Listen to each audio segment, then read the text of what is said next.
बिस्मिल्लाहिर्रहमानिर्रहीम। Welcome back to my YouTube channel. सबसे पहले ये आयत सुनिए, सूरह बकरा की आयत नंबर 186। बिस्मिल्लाहिर्रहमानिर्रहीम। जब मेरे बंदे मेरे बारे में आपसे सवाल करें तो आप कह दें कि मैं बहुत ही करीब हूँ, हर पुकारने वाले की पुकार को जब भी वो मुझे पुकारे कबूल करता हूँ। इसलिए लोगों को भी चाहिए कि वो मेरी बात मान लिया करें और मुझ पर ईमान रखें, यही इनकी भलाई का बायस है। बहुत से लोग ये सोचते हैं कि अल्लाह ताला हमारी दुआ कबूल नहीं करेगा क्योंकि हम नेक नहीं हैं, हमारे काम नेकों वाले नहीं हैं, और अल्लाह हमें कोई नेक बंदे का वसीला ही चाहिए कि ताकि अल्लाह हमारी दुआ कबूल कर सके। तो ये बहुत गलत सोच है। अल्लाह ताला ने कुरान पाक में सब कुछ क्लियर फरमा दिया। आप इस आयत से अंदाज़ा लगा सकते हैं कि अल्लाह ताला ने खुद फरमाया कि मैं करीब हूँ, सुनता हूँ पुकारने वाले की दुआ। तो आपको कैसे किसी और शख्स का, किसी नेक बंदे का वसीला चाहिए? आपको अल्लाह से डायरेक्ट रब्ता करना चाहिए। आपको किसी भी इंसान का वसीला नहीं चाहिए अल्लाह से बात करने के लिए। आपको सिर्फ एक नमाज चाहिए और एक दुआ चाहिए अल्लाह से रब्ता करने के लिए और उससे अपनी दुआएं कबूल कराने के लिए। बहुत से लोग ये जो मज़ारों में जाके दुआएं मांगते हैं और सोचते हैं कि इनके ज़रिए हमारी दुआएं कबूल होगी, तो ये शिर्क इससे बड़ा कोई भी नहीं है। याद रखें कि आप किसी अल्लाह के अलावा किसी और की कब्र के आगे हाथ फैला के दुआ मांग रहे हैं। फिर ये बिल्कुल गैर मुस्लिम वाला साब हुआ कि आप, कुछ लोग होते हैं बुतों को पूछते हैं, कुछ लोग चांद को, सूरज को, तारों को तक लोग पूछते हैं, उनके आगे हाथ फैला के दुआ मांगते हैं। तो आप कब्र को पूज रहे हैं, आप उसके आगे हाथ फैला के दुआ मांग रहे हैं। याद रखें, कुरान पाक में या हदीसों से कहीं भी साबित नहीं होता कि हमें किसी और बंदे की ज़रूरत है अल्लाह तक पहुंचने के लिए, अल्लाह से दुआएं कबूल करवाने के लिए।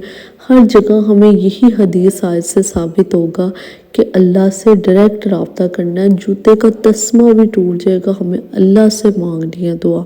हमें किसी और से दुआ नहीं मांगनी, ना किसी और को वसीला बनाना है। उसके अलावा अगर हम गुनाहों की बात करें तो हम वैसे मुसलमान नहीं हैं जैसा हमें होना चाहिए। ये बात बिल्कुल दुरुस्त है कि हम वैसे नेक नहीं हो सकते जैसा हमें एक मुसलमान को नेक होना चाहिए। हम आज के दौर में शैतान ने हमें इतना गुमराह कर दिया कि हम चलते फिरते गुनाह करते जाते हैं। तो आपको चाहिए कि आप चलते फिरते अगर गुनाह करते हैं तो गुनाहों की माफ़ी भी मांगते रहा करें। याद रखिए, अल्लाह को वो बंदा पसंद है जो गुनाह करता है, माफ़ी मांगता है, फिर गुनाह करता है, फिर माफ़ी मांगता है, तो अल्लाह ताला उसके सारे गुनाह माफ़ कर देता है। अल्लाह एक पुकार पे इंसान के सारे गुनाह माफ़ कर देता है। तो अब अपने गुनाहों की माफ़ी मांगे। इसलिए कहते हैं चलते फिरते अस्तगफिरुल्लाह पढ़ना चाहिए कि हमें पता नहीं होता कि हमसे कौन कौन से गुनाह हो गए और हमारे वो माफ़ हो जाए और हमारे लिए आसानियाँ पैदा हों। इसलिए आपको चाहिए कि आप अपने गुनाहों की माफ़ी मांगे और फिर अल्लाह से दुआ मांगे।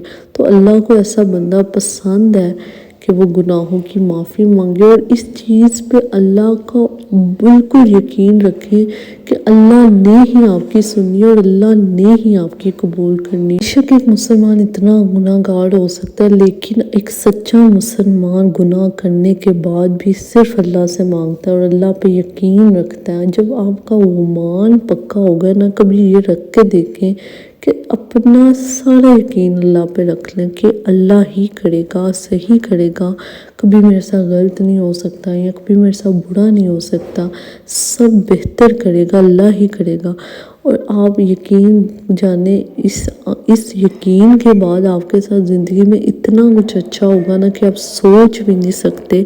आपकी ज़िंदगी बेहतर हो जाएगी और आपकी दुआएं ऐसे कबूल होगी। जब आप ये दुआ सोच के मांगी कि मैंने लेके ही अल्लाह से जाना है और कबूल ही अल्लाह से करवानी है, तो वो आपकी दुआ कभी भी रद्द नहीं होगी और वो ऐसे कबूल होगी कि आप खुद हैरान हो जाएंगे जैसे अल्लाह ने आपकी बिल्कुल करीब रह के सुनी हो। تو اللہ تعالیٰ نے خود قرآن پاک میں فرما دیا کہ وہ پکار سنتا ہے جو بندہ اس سے پکارتا ہے، اور وہ اسے چاہیے کہ وہ اللہ کی باتیں مان لیا کریں۔ اور یاد رکھیں، جب اللہ پہ آپ پکا یقین رکھتے ہیں اور اس کے احکامات پہ عمل کرتے ہیں، اور کم سے کم جو آپ حدیث یا آیت سنتے ہیں اس پہ پورا یقین رکھ کے عمل کرنے کی کوشش کرتے ہیں نا، تو آپ کی زندگی بہت خوبصورت ہو جاتی ہے اور آسان ہو جاتی ہے۔ دین پہ رہ کے زندگی گزارنا ایک مسلمان کے لیے بہت ہی دنیا کی زندگی آسان ہو جاتی ہے، اور آخرت میں ہو ہی جاتی ہے بہتر۔